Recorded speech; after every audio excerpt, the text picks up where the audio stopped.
Le processus est enclenché et désormais visible. Peu à peu, les 2 barrages de la Sélune se vident.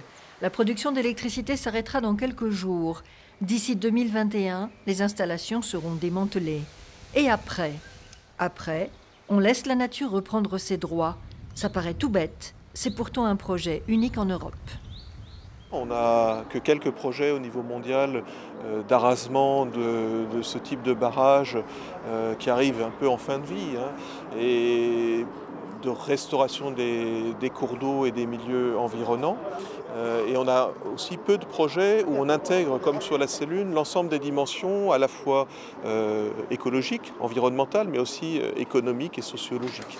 Et désormais, scientifique. La Convention, signée ce matin, établit que des chercheurs de tous horizons pourront étudier le phénomène en profondeur.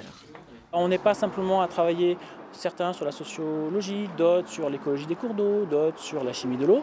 On essaye d'avoir des échanges entre nous et de véritablement capitaliser sur une approche pluridisciplinaire. Une approche la plus complète possible des questions de restauration écologique du cours d'eau.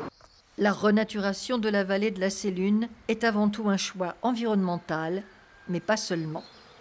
C'est aussi un dossier humain. Il y a effectivement tout un volet social, sociétal à étudier et à envisager.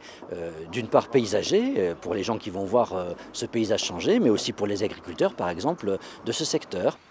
C'est pourquoi le projet de renaturation n'est pas écrit. Ses grandes lignes sont jetées, mais il s'élaborera progressivement, au fil de l'eau, et on l'espère, avec tout le monde.